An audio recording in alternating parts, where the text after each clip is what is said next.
మిర్యాలగూడ నియోజకవర్గ వ్యాప్తంగా పలుచోట్ల శ్రీ సిద్ధి వినాయక చవితి ఉత్సవాలలో మిర్యాలగూడ శాసనసభ్యులు బత్తుల లక్ష్మారెడ్డి పాల్గొని విఘ్నేశ్వరునికి ప్రత్యేక పూజలు నిర్వహించిన అనంతరం వారి సతీమణి బత్తుల మాధవితో కలిసి సతీ సమేతంగా భక్తులకు అన్నప్రసాద వితరణ చేశారు.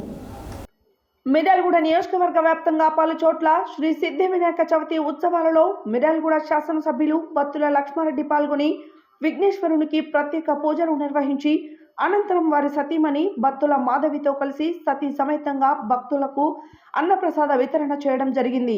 ఈ కార్యక్రమంలో కాంగ్రెస్ నాయకులు బిఎల్ఆర్ బ్రదర్స్ తదితరులు పాల్గొన్నారు.